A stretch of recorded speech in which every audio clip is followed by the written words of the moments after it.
আসসালামু আলাইকুম, কী অবস্থা, কেমন আছেন? আমরা ভালো আছি আলহামদুলিল্লাহ। আমার মেয়ের অনেক পছন্দ মাশাআল্লাহ চকলেট কেক। ও চকলেট কেকের জন্য অনেক বায়না ধরে ওর বাবার কাছে। কি করব, তো ওর বাবাও এনে দেয়।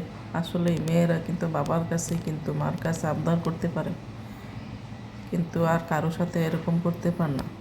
ছোট থেকে মা বাবার কাছে যতটুকু অধিকার আবদার করে, বড় হলে তেমন কিন্তু না। তারপরও থাকে কিছু কিছু জিনিস যে বাবার কাছে মার কাছে চাইতে, কিন্তু ছোটোবেলায় বেশি থাকে আবদারটা। মানে ও ছোট তো, তাই। আর বাবা মাও তো তেমন না দিতে পারলে আসলে কষ্ট লাগে। তাই বাবা মা সবসময় বাচ্চাদের ছেলে মেয়েদেরকে প্রতি একটা টেক কেয়ার করে, এটাই। এদিকে আমি নতুন একটা আইটেমের তরকারি রান্না করতেছি, যে এটা ডিম দিয়ে। যেহেতু আমার বাসার মাসে যেমন সপ্তাহে একটা বাজার করি, ওই বাজারটার মধ্যে সপ্তাহে লাস্ট দিন। তো আমি কি করতেছি, যে একটা ফুলকপি ছিল, ওই ফুলকপিটা আমি কেটে দিয়ে পরিষ্কার করে ভালো করে ভেজে নিয়েছি। আর এদিকে ডিম ছিল, যেহেতু লাস্ট দিন ডিম ছিল লাস্ট, ওই ডিমগুলো আমি ভালো করে সিদ্ধ করে ভেজে নিয়ে তরকারিটা রান্না করেছি। আর দু একটা ডিম আমি কেটে দিয়েছি, যাতে করে মশলার ভিতরে যায়, গ্রানটা আসে ডিমের তরকারিটা। নেই তো মানে আস্ত ডিম দিলে একটা গ্রান আসে না মশলাপাতিতে, তেমনি ডিমের তরকারিটা যাতে করে গ্রান হয়। আসলে সত্যি কিন্তু কালকে নতুন আইটেমের ভাইরাল একটা রেসিপি তৈরি করলাম। এটা কিন্তু আমি নিজে মন থেকে তৈরি করছি, মানে কারো কপি নিয়ে না, যেটা আমি দেখি নাই কেউ বানাতে, কিন্তু আমি নিজে প্রথম এই রেসিপিটা বানালাম ফুলকপি দিয়ে ডিম দিয়ে। যেহেতু আমার কাছে এই দুইটা অপশনই ছিল, তো এই দুইটা দিয়ে রান্না করলাম। আসলে সত্যি অনেক অনেক ভালো লাগছে।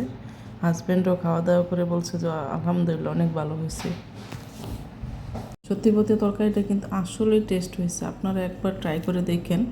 ফুলকপিগুলো ভালো করে বেজে নিয়েছি আমি, এখানে ডাটাগুলো নেই একদম। তারপর লাস্টে জিরার গুঁড়া দিয়েছি, ভাজা জিরার গুঁড়া দিয়ে তারপর ধনিয়া পাতা দিয়ে নামিয়ে নিয়েছি।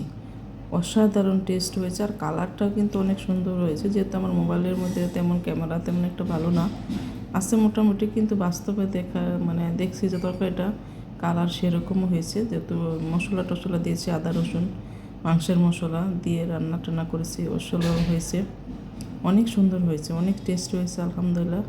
তার এদিকে রুটি নাস্তা, এ দেখেন তরকারি। আর ওদিকে আমার লাউ গাছটা, আমাদের যে বাসার উঠানে লাউ গাছ ছিল, ওখানে অনেক বাতাস ছিল। তো ওখান থেকে কয়েকটা লাউয়ের ডগা কেটে নেওয়ার পরে দেখি কি করা যায়। ওখান দিয়ে মনে হয় শুটকি তরকারিটা রান্না করব। আর এর মধ্যে আরও কয়েকদিন পরে খাবো লাউয়ের শাকের ভর্তা, ইনশাল্লাহ আপনাদের কাছে শেয়ার করব।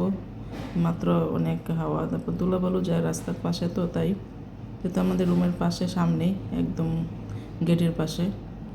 আলহামদুলিল্লাহ মোটামুটি ভালো হয়েছে সবার যেহেতু ছোটো থেকে। আর এখানে একটা সিম গাছও আছে, সিম গাছটাও আলহামদুলিল্লাহ ভালো হয়েছে।